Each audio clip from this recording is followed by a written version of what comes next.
Hello बच्चों, welcome to physics class. और बेटा आज हमें डिस्कस करना है एटम्स न्यूक्लियाई का one of the most important topic, spectral series of hydrogen atom. अब हाइड्रोजन एटम में स्पेक्ट्रम कब बनेगा?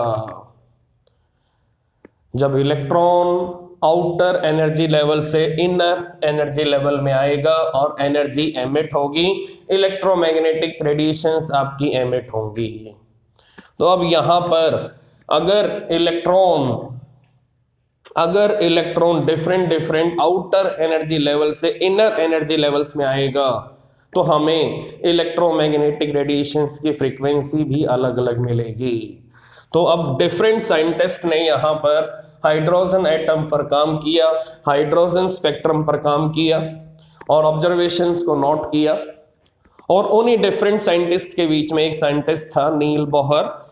तो नील बोहर ने हाइड्रोजन स्पेक्ट्रम पर काम किया और हाइड्रोजन स्पेक्ट्रम को डिवाइड किया into multiple spectral series and each spectral series consist of group of lines.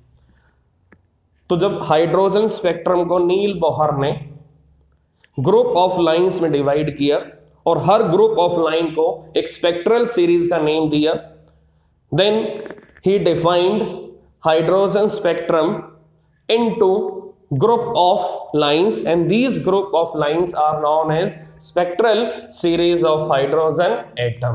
तो हमें उन्हीं ग्रुप ऑफ लाइंस को, हमें उन्हीं स्पेक्ट्रल सीरीज को यहां पर डिस्कस करना है। Now let us consider wavelength of emitted radiations। Now let us consider wavelength of emitted radiations। 1 upon lambda equal to 2 pi square m k square E4 upon CH cube into 1 upon N1 square minus 1 upon N2 square। तो ये आपको note करना है। ये formula है wave number का। It is wave number of waves per unit length and it is equal to 2 pi square M K square E4 upon CH cube into 1 upon N1 square minus 1 upon N2 square. Now from this formula we can find out wavelength of emitted radiations when an electron jumps from outer energy level to inner energy level. तो सबसे पहले आप ये formula note कर लो। Formula अगर आपने note कर लिया फिर हम आगे चलेंगे। फॉर्मूला अगर आपने नोट कर लिया है तो हम आगे चलेंगे। Now this factor is known as RH and it is known as Rydberg constant। तो आपको ये फैक्टर रिडबर्ग कांस्टेंट के नेम से मिलेगा। तो रिडबर्ग एक साइंटिस्ट का नेम है जिसने एक्सपेरिमेंटेशन के थ्रू इस फैक्टर की वैल्यू फाइंड आउट की थी, जिसने एक्सपेरिमेंटेशन के थ्रू इस कांस्टेंट की वैल्यू फाइंड आउट की थी और उसी के ऑनर में इस कांस्टेंट का नेम रखा गया and that is Rydberg constant. तो बेटा इस रिडबर्ग कांस्टेंट की वैल्यू भी आप नोट कर लो। इस रिडबर्ग कांस्टेंट की वैल्यू भी आप नोट कर लो। RH is equal to 1.09, RH equal to 1.09 into 10 power 7 into 10 power 7 mole inverse। So this is unit of Rydberg constant mole inverse and that is value 1.09 into 10 power 7। तो Rydberg ने experimentation के through इस factor की value निकाली थी, in terms की value collectively find out की थी और उसी के ऑनर से इस कांस्टेंट का नेम पड़ गया Rydberg constant. Now it wave number may be written as 1 upon lambda RH into 1 upon N1 square minus 1 upon N2 square। Now this is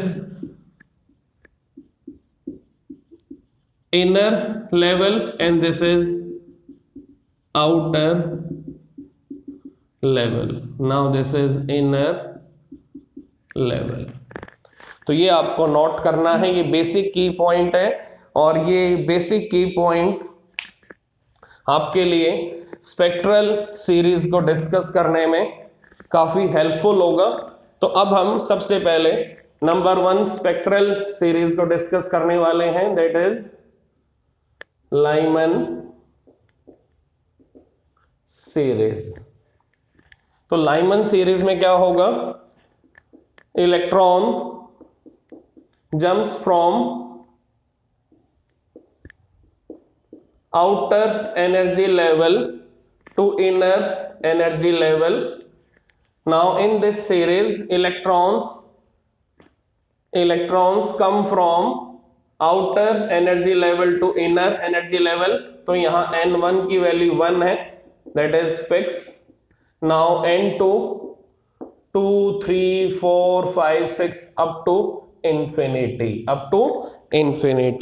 तो ये आपको प्रॉपर वे से ध्यान रखना है कि इनर एनर्जी लेवल कौन सा है। इनर एनर्जी लेवल के लिए आपके पास कौन सा प्रिंसिपल क्वांटम नंबर है, दैट इज n1, और आउटर एनर्जी लेवल के लिए आपके पास कौन सा प्रिंसिपल क्वांटम नंबर है, that is n2।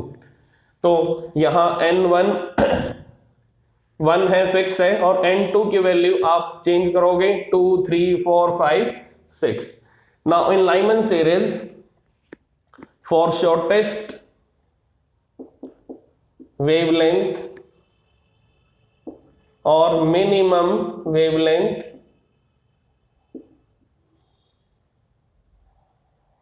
transition we have to write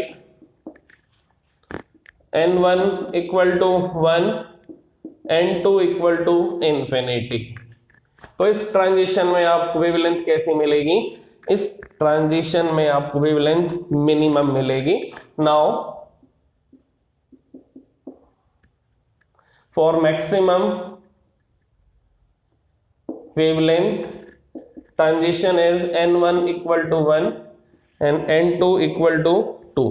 तो इस ट्रांजिशन में आपको वेवलेंथ मैक्सिमम मिलेगी।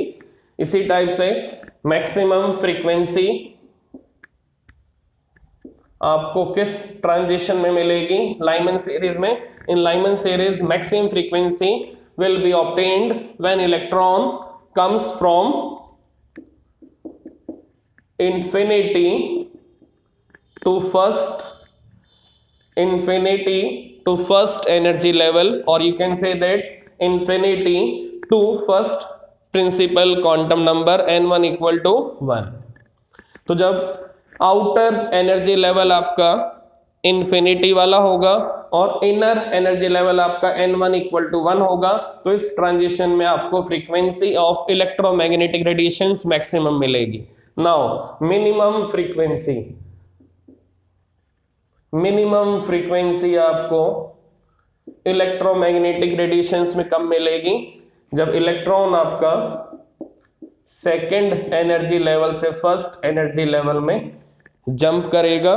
When electron jumps from second energy level to first energy level or first excited energy level to ground level of atom, then we have minimum frequency of electromagnetic radiations. Now in Lyman series what we have got, we have got maximum frequency, maximum wavelength, minimum frequency, minimum wavelength. Now we have special information in Lyman series that what type of radiation we will get in Lyman series. So in electromagnetic spectrum Lyman series will give us ultraviolet radiations। तो ये आपको note करना है कि Lyman series में हमें जो radiations मिलेंगी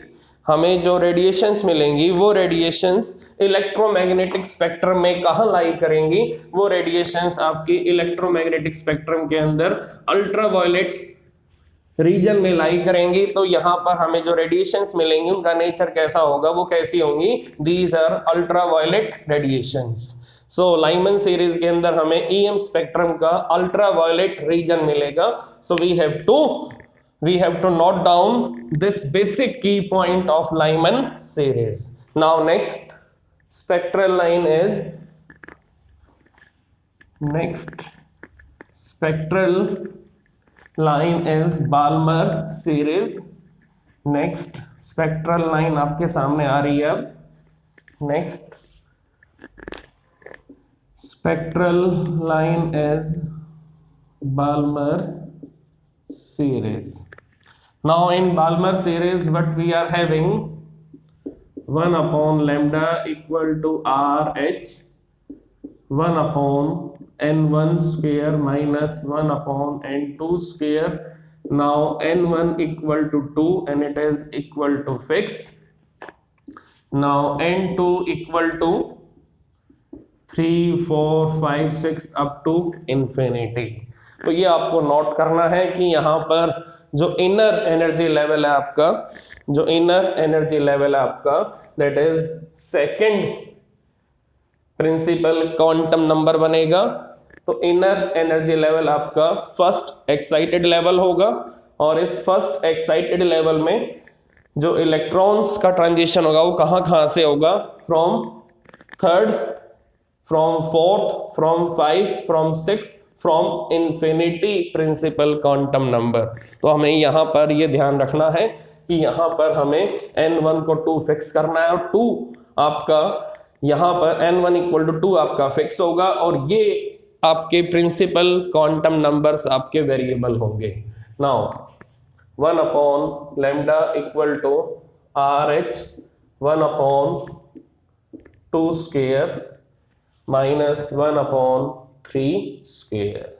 now this is first transition in Balmer series from third principal quantum number to second principal quantum number। Now here we have maximum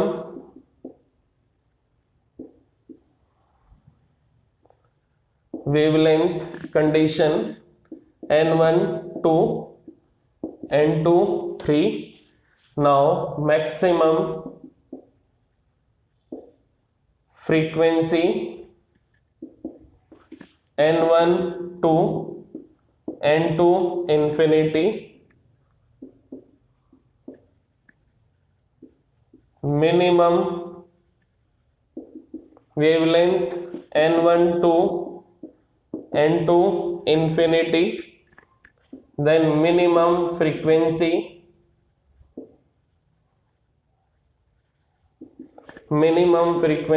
n1 2 n2 3। और यहां पर हमें बाल्मर सीरीज के अंदर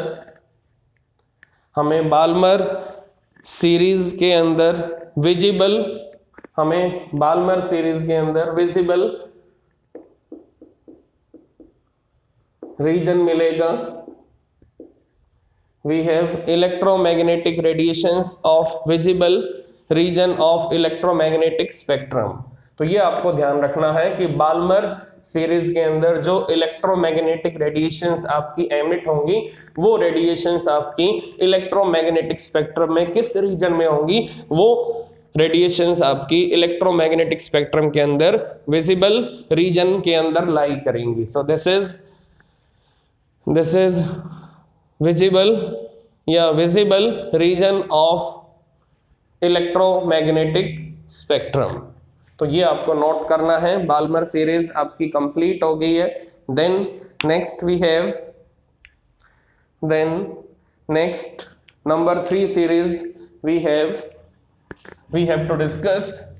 now let us focus on number 3 spectral series of hydrogen atom। Number 1 में आपको मिला ultraviolet reason, number 2 में मिला आपको visible region. Now number 3 question, spectral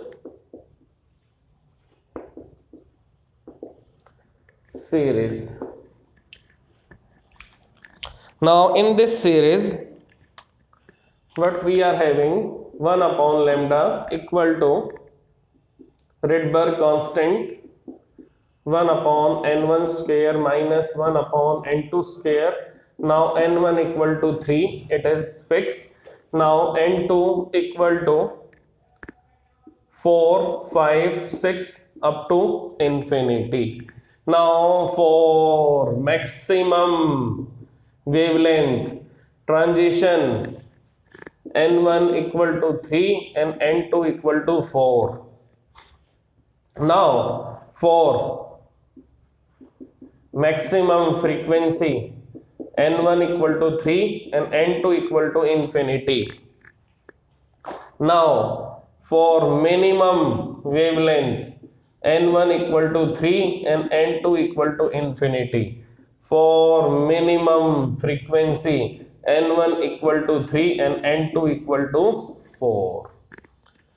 तो ये आपको मालूम होना चाहिए कि थर्ड स्पेक्ट्रल सीरीज के अंदर मैक्सिमम वेवलेंथ किस ट्रांजिशन में आएगी, मिनिमम वेवलेंथ किस ट्रांजिशन में आएगी, मैक्सिमम फ्रीक्वेंसी किस ट्रांजिशन में आएगी और मिनिमम फ्रीक्वेंसी किस ट्रांजिशन में आएगी.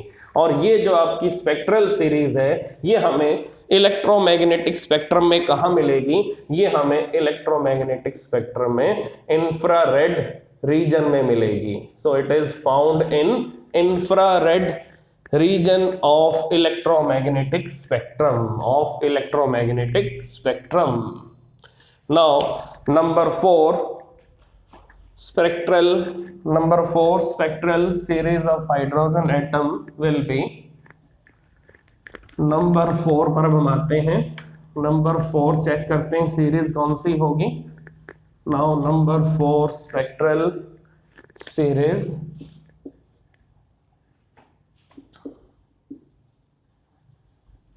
it is bracket spectral series. So note down the name of number 4 spectral series and that is bracket. Now in that series what we are having 1 by lambda equal to RH 1 upon n1 square minus 1 upon n2 square. Now n1 equal to n1 equal to 4 and n2 equal to 5, 6, 7 up to infinity. Now lambda maximum n1 equal to 4 and n2 equal to 5. Lambda minimum n1 equal to 4 and n2 equal to infinity. Now frequency maximum n1 equal to 4 n2 equal to infinity. Now frequency minimum that is n1 equal to 4 n2 equal to 5. और ये spectral series भी bracket spectral series भी हमें electromagnetic spectrum में कहां मिलेगी. It is found in infrared region of electromagnetic spectrum. तो ये पॉइंट आपको नोट करना है. ये हमें कहाँ मिलेगी इलेक्ट्रोमैग्नेटिक स्पेक्ट्रम में, हमें इंफ्रारेड रीजन में ही मिलेगी. Now last spectral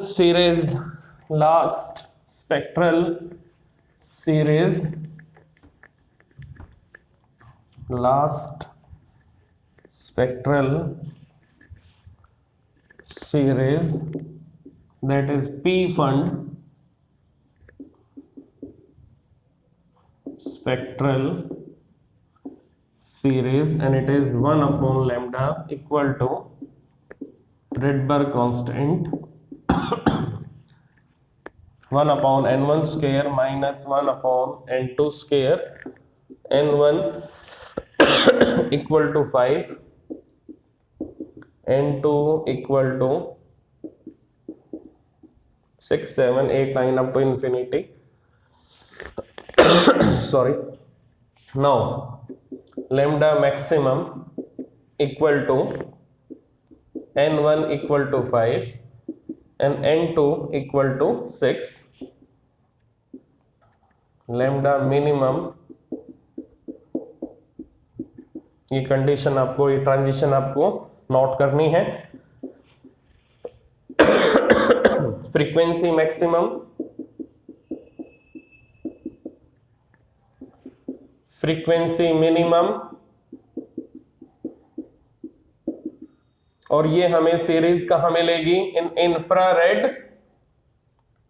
reason of electromagnetic spectrum.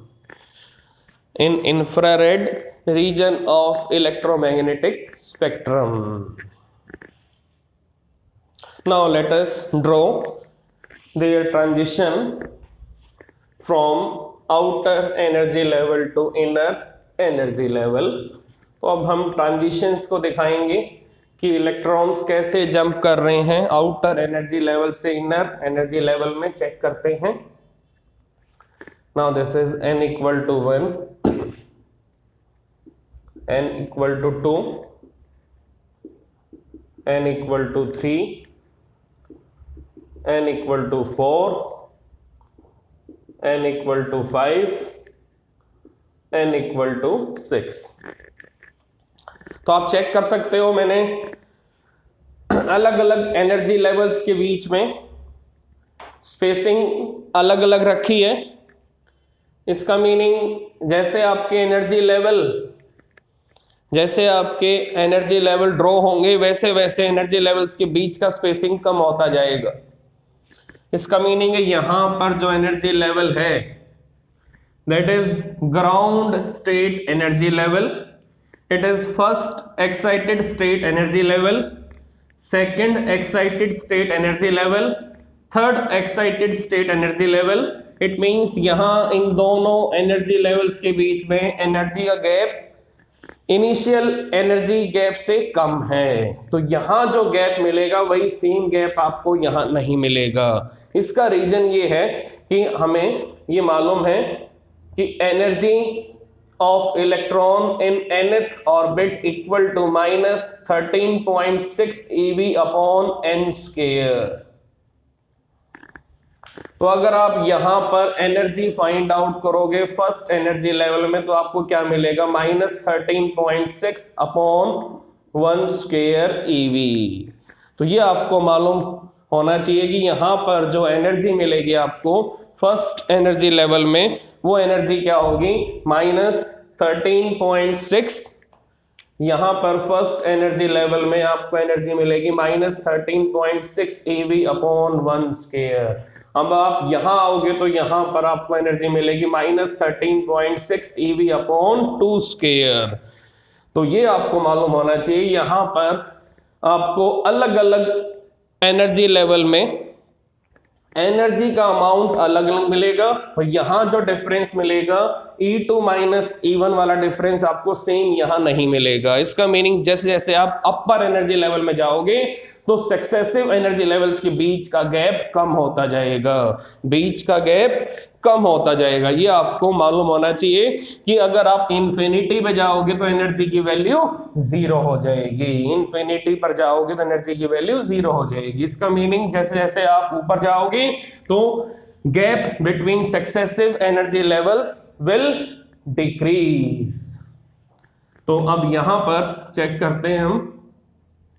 Energy आपकी इंक्रीज होती जाएगी. एनर्जी अभी आपकी नेगेटिव है तो इन्फिनिटी पर आने के बाद एनर्जी आपकी 0 हो जाएगी और 0 is more than negative.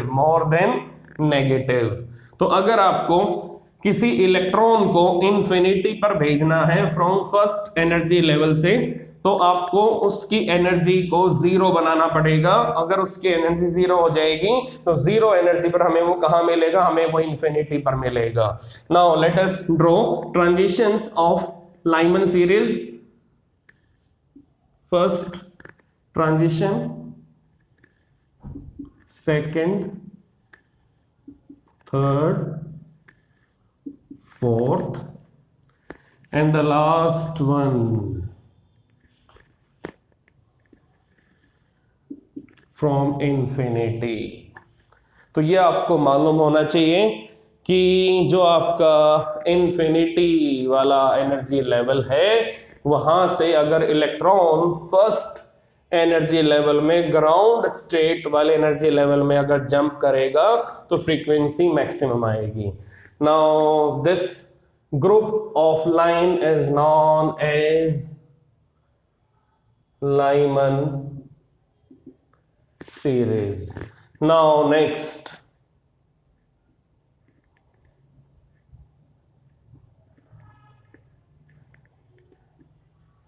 now this group of line is known as Balmer series.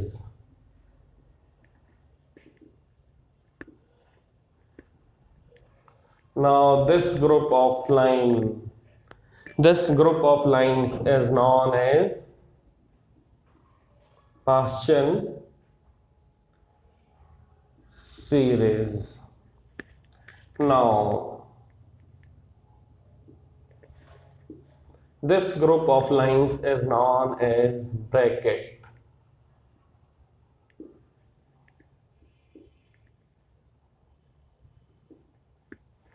Now this group of lines is known as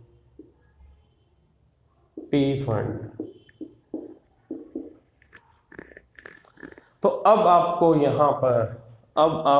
यहां पर मल्टीपल स्पेक्ट्रल सीरीज मिल चुकी हैं, 1, 2, 3, 4th and 5th. So these are transitions of electrons through which we can draw multiple spectral series: Lyman, Balmer, Paschen, bracket and P fund. Now next, energy diagram of electrons. Energy diagram of electrons in different energy levels. Next we have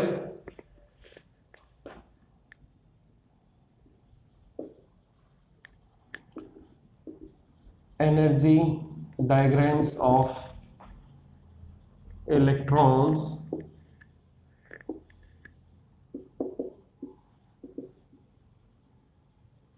in different levels. Now this is ground state level of electron. Here we have energy E1 equal to minus 13.6 eV upon 1 square. Now this is second energy level. Second energy level means first excited state energy level, and it is minus 13.6 eV upon 4. Now it is E3. Now it is minus 13.6 eV upon 9. Now it is E4 minus 13.6 eV upon 16. तो अगर आप ऐसे ऊपर जाओगे तो energy levels आपके काफी close हो जाएंगे. So these energy levels are very close to each other. Now the energy level which carry zero value of energy, then that energy level is having principal quantum number infinity. Now whenever we are going from ground state energy level to upper energy level, then what we found, energy levels are coming very near to each other. There is very close packing of energy levels when we are going away from ground state energy level up to infinity. तो अगर हम ground state energy level से ऊपर जाएंगे तो lines के बीच में, energy levels के बीच में स्पेसिंग काफी कम हो जाएगी, और अगर हम इंफिनिटी के आसपास आएंगे तो हमें वहां पर इन एनर्जी लेवल्स के बीच में काफी कम स्पेसिंग मिलेगी, और काफी कम स्पेसिंग होने के बाद हमें इंफिनिटी पर एनर्जी की वैल्यू 0 मिलेगी. So at infinity total energy of electron will become zero. So if electron is in infinite energy level, तो अगर इलेक्ट्रॉन का नंबर ऑफ ऑर्बिट इंफिनिटी होगा तो इलेक्ट्रॉन की टोटल एनर्जी वहां पर जीरो हो जाएगी, इलेक्ट्रॉन की टोटल एनर्जी वहां पर जीरो हो जाएगी. So this is all about energy levels of electrons, energy levels of electrons in different stationary orbits, in different stationary orbits. तो हमने अब यहाँ पर एनर्जी लेवल्स को डिस्कस किया, एनर्जी लेवल का पैटर्न यहाँ ड्रॉ किया और जो गैप था बिटवीन टू एनर्जी लेवल उसको डिस्कस किया, E2 माइनस E1, और यहाँ जो गैप आएगा that is E3 minus E2, यहाँ जो गैप आएगा that is E4 minus E3. Now E2 minus E1 is more than E3 minus E2 and it is more than E4 minus E3. तो ये आपको पॉइंट नोट करना है, ये आपको पॉइंट नोट करना है. Now next what we have, de Broglie explanation to Neil Bohr second postulate of atomic theory. Neil Bohr second postulate of atomic theory. De Broglie explanation to Neil Bohr second postulate of atom theory. Topic आप note करो कि नील Bohr ने second postulate में क्या बोला था. नील Bohr ने second postulate में ये बोला था इलेक्ट्रॉन हमेशा उसी ऑर्बिट में स्टे करेगा जहां पर उसका एंगुलर मोमेंटम क्वांटाइज्ड होगा, जहां पर उसका एंगुलर मोमेंटम इंटीग्रल मल्टीपल होगा h/2π का, जहां पर उसका एंगुलर मोमेंटम इंटीग्रल मल्टीपल होगा h/2π का. लेकिन नील बोहर ने वहां पर इस कॉन्सेप्ट को एक्सप्लेन नहीं किया, इसका रीजन प्रोवाइड नहीं किया, इसके बारे में कोई एविडेंस नहीं दिया कि ऐसा क्यों होता है कि इलेक्ट्रॉन्स हमेशा उसी ऑर्बिट में स्टे करता है जहां पर उसका एंगुलर मोमेंटम क्वांटाइज्ड होता है, जहां पर उसका एंगुलर मोमेंटम इंटीग्रल मल्टीपल होता है h/2π का. तो अभी हमें यहां पर इस कॉन्सेप्ट का रीजन मिलने वाला है. तो after Neil Bohr atomic theory, de Broglie explained second postulate of Neil Bohr atomic theory.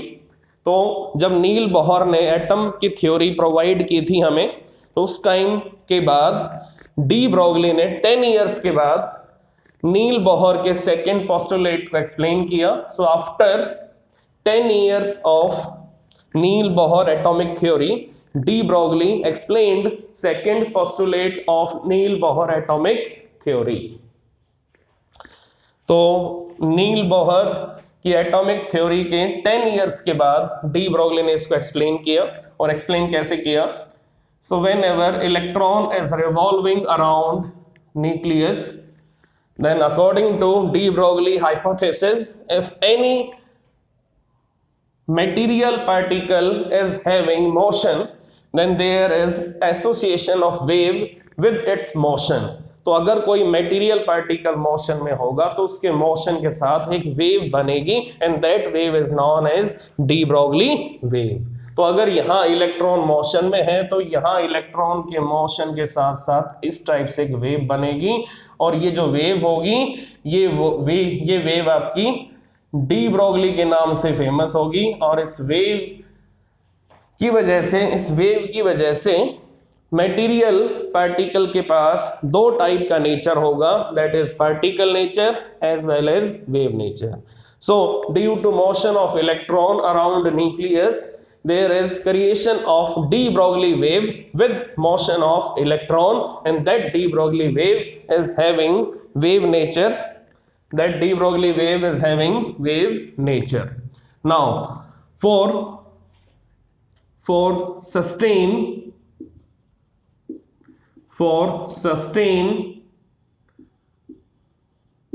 wave we need to have constructive interference.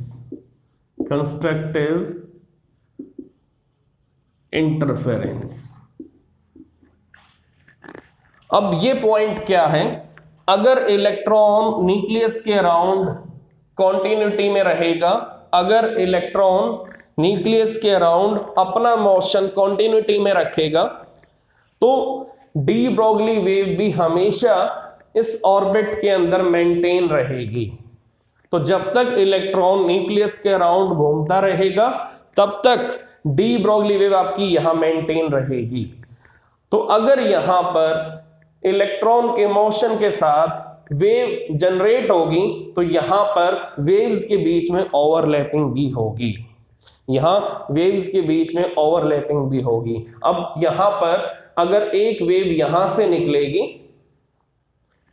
तो जब वेव आपकी यहां आएगी तो यहां से फिर दोबारा से आगे चलेगी, तो यहां पर वेव्स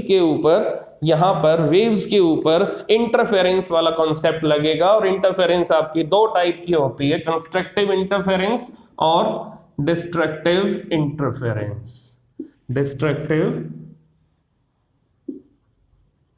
इंटरफेरेंस।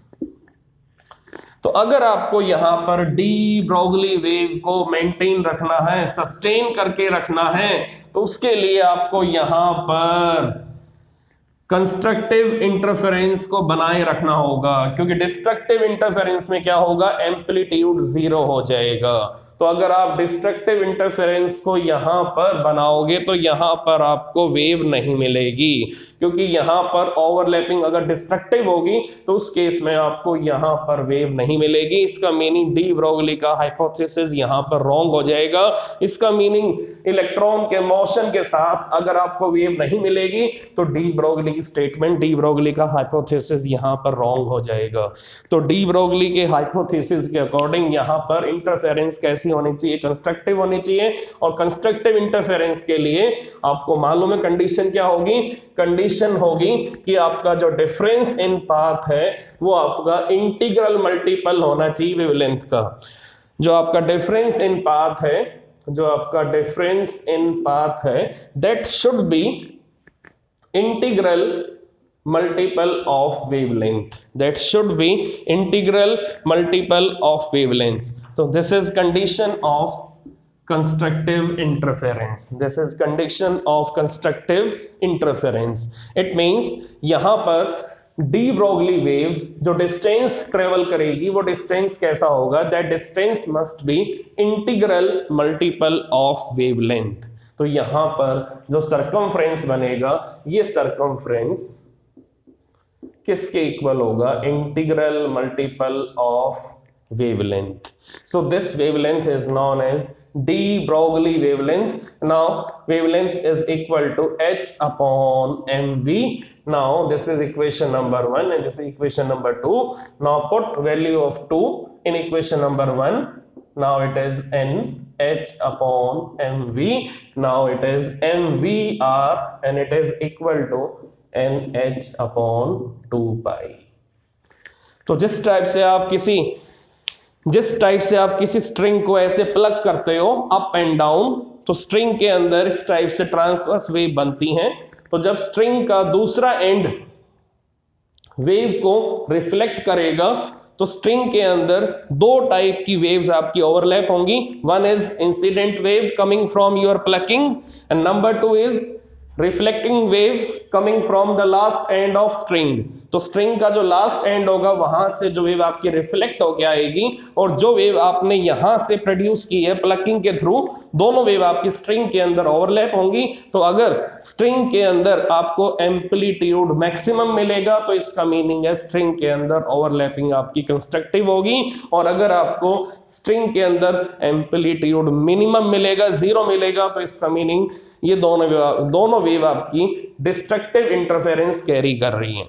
तो अब आपको ये चेक करना है यहाँ पर कि जो नील बोहर का सेकंड पोस्टुलेट था वो आपका कंस्ट्रक्टिव इंटरफेरेंस के बेस पर, डी ब्रोगली हाइपोथेसिस के बेस पर यहां पर आपको मिला है, it means MVR equal to NH/2 this is second postulate of Niels Bohr atomic theory.